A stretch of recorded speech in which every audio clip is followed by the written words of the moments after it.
Kalimera. Today's episode is dedicated to Greeks who have made a difference in the startup community. Our first guest is Yiannis Broustas. After a successful international corporate career, he took the plunge and followed his entrepreneurial dream. His efforts paid off, and in addition to other startup activities, he serves as the CEO of Rabt and won the Hellenic Entrepreneurship Award in 2013. Watching videos while you wait is a great idea, but how do you find the best videos?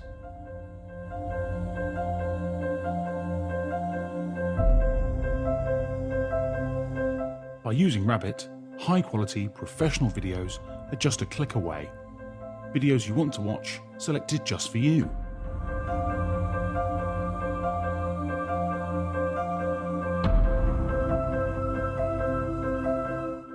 Tell Rabt what you like and what you don't. Each day, our team of human curators scours the internet to find the best videos for you in 8 categories. Our smart algorithm then compares these videos to your preferences and sends you only the ones you'll love.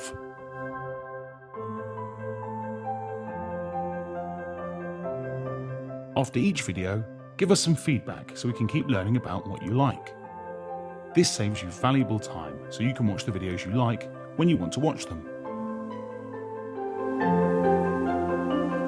It's simple, just launch and watch.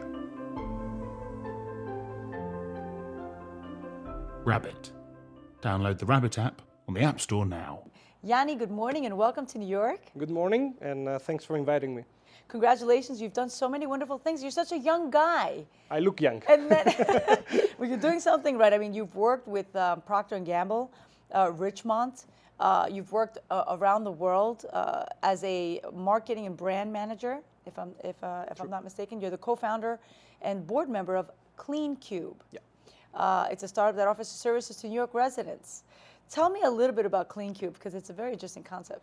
Actually, CleanCube was my first step out of the corporate world and into the entrepreneurial world. CleanCube is offering residential services to New Yorkers for buildings that don't have a doorman.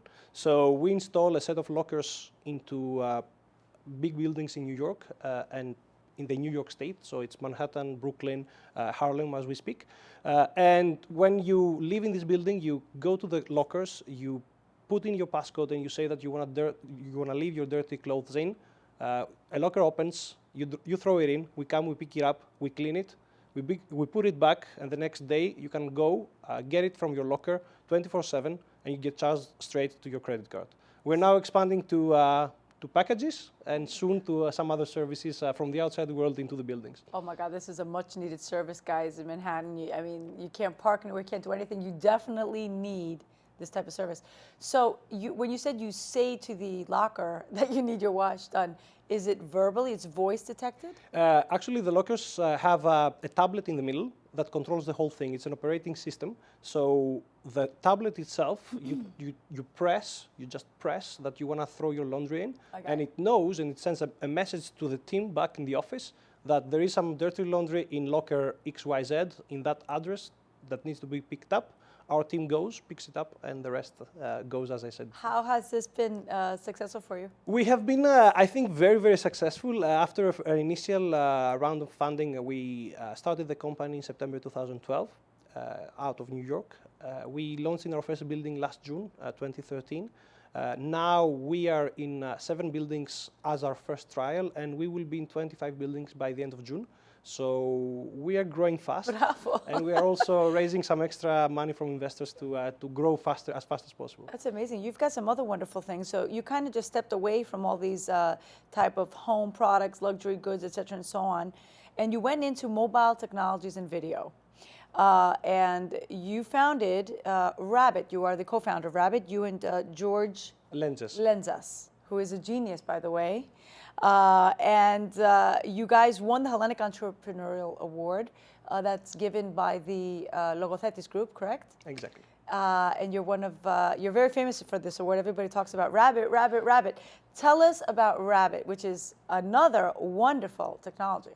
So while we were into the other company that we were just discussing about, because George and myself, we are together in the other one as well, we were having dinner one night in Manhattan, and suddenly we started discussing about the whole trend and the whole transition from desktop and from computers into mobile devices.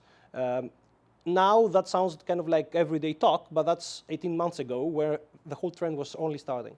And we started discussing all the opportunities that this move presents to anybody that wants to go into a startup in that field.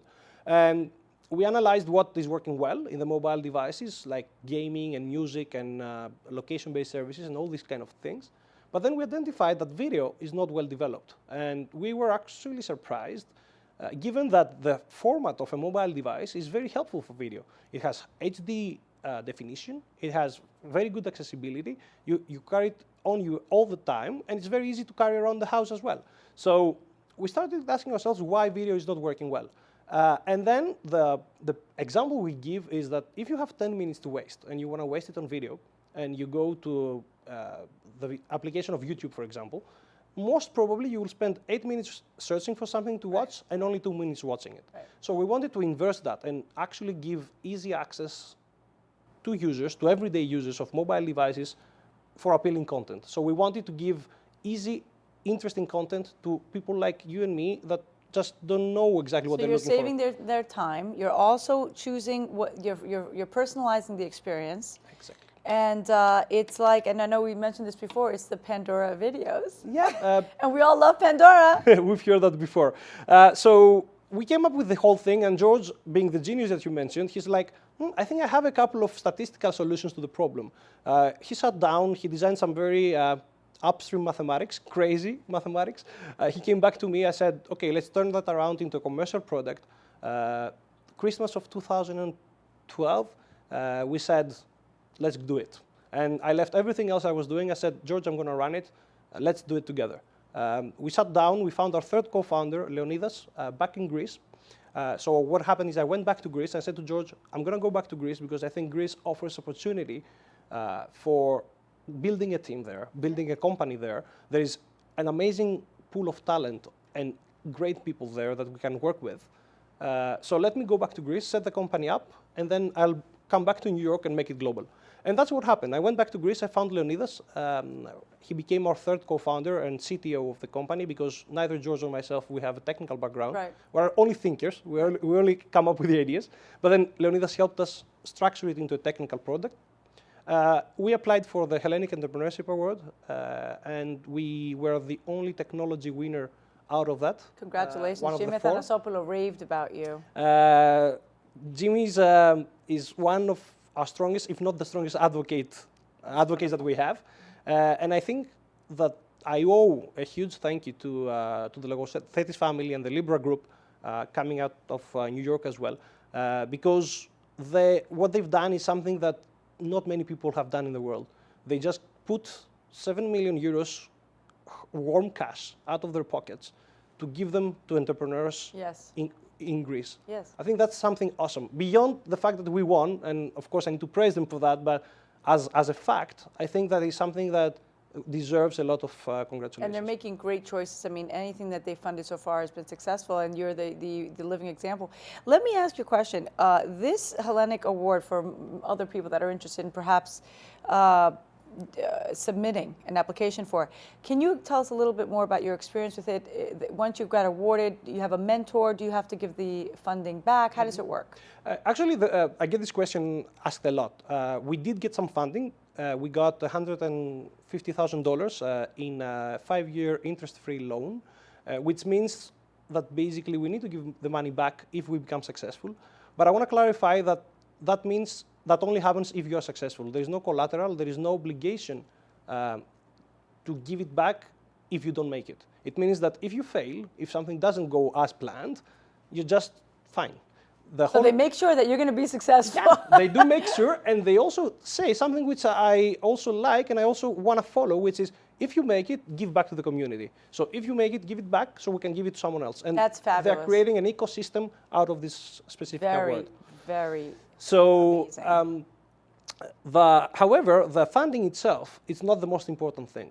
Out of the award, we've gained so much interest from media, from investors, from partners, even from the people who want to work with me or with us in the company. So the way we leverage the award in the 12 months, we've leveraged the award in the 12 months that followed, is what is more interesting and more valuable for us as well. I can tell you that as we speak, we have applied to 3 of the biggest accelerators in the US, 2 in New York and 1 in Boston. And the whole discussion in the interviews that I'm going through is, okay, you guys have won that award. It means that you must have been doing something good, and you are standing out of a very interesting startup movement that is now happening in Greece. Right. Well, you are, and you do stand out, and we would like to wish you a lot of luck. Tell me a little bit about your experience as a new generation Greek, and in light of the Greek economic crisis. How do you feel things are going, and what would you like to say to striving, aspiring other entrepreneurs that are in Greece trying to make it, such as yourself?